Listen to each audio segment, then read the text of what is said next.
नमस्कार दोस्तों, आज हम आपको देवउठनी एकादशी के बारे में बताने जा रहे हैं तथा उसकी कहानी। तो चलिए शुरू करते हैं।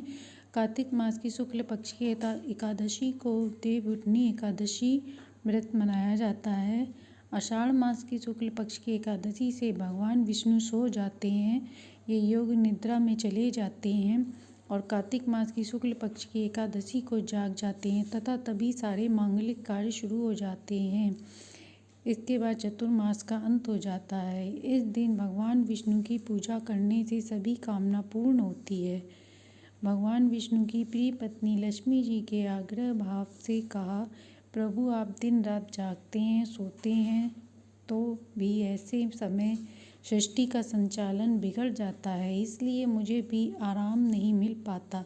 तब भगवान ने कहा, आप सही कह रही हैं, आज से मैं हर वर्ष 4 माह निद्रा रहूँगा। मेरी ये निद्रा योग निद्रा कहलाएगी, जो मेरे भक्त के लिए परम मंगलमय रहेगी। जो भक्त मेरा भजन सुमरन करेंगे, मैं तुम्हारे साथ उनके घर निवास करूँगा। तो आइए सुनते हैं इसकी कहानी। एक राजा थे, उनके राज्य में पशु पक्षी से लेकर नौकर चाकर सभी एकादशी का व्रत करते थे। कोई भी उनके राज्य में उस दिन अन्न ग्रहण नहीं करता था। एक दिन किसी दूसरे राज्य का व्यक्ति उनके राज्य में आया। उसने कहा, महाराज कृपा करके मुझे अपने यहाँ नौकर रख लीजिए। राजा ने उसके सामने शर्त रखी। कहा, रोज तुम्हें खाने को सब कुछ मिलेगा, लेकिन एकादशी के दिन तुम्हें खाने को अन्न नहीं मिलेगा।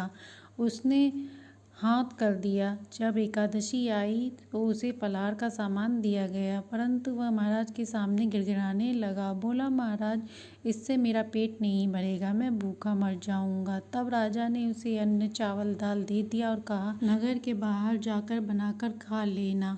वह नदी के तट पर गया और भोजन बनाकर भगवान को बुलाने लगा। बोला, भगवान आओ भोजन कर लो। भगवान आए और उसके साथ भोजन करने लगे।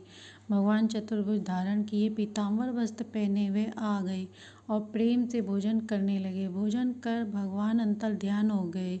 वह भी अपने घर चला गया। 15 दिन बाद फिर जब एकादशी आई तो वह राजा के पास जाकर बोला, महाराज इस बार ज़्यादा सामान दीजिएगा, इस बार मैं तो भूखा ही रह गया। राजा ने पूछा, ऐसे कैसे?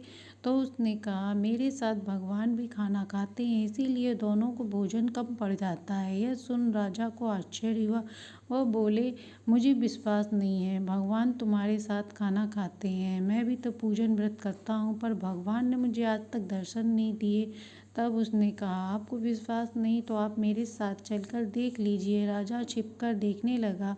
उसने खाना बनाया, भगवान को बुलाया, भगवान नहीं आए। तो उसने कहा, यदि आपने मेरा मान नहीं रखा तो मैं नदी में कूदकर अपने प्राण दे दूंगा। लेकिन भगवान नहीं आए। जब वह कूदने लगा तभी भगवान आ गए और साथ बैठकर भोजन करने लगे। खा पी कर वह अपने विमान पर बैठकर वापस चले गए। यह देखकर राजा आश्चर्य में था। उसने सोचा, व्रत उपवास से कोई फायदा नहीं जब तक मन में शुद्धि ना हो। इससे राजा को ज्ञान हुआ। वह मन से शुद्ध उपवास करने लगा। बाद में उसे वैकुंठ की प्राप्ति हुई। तो ये थी एकादशी के दिन सुनी जाने वाली कहानी।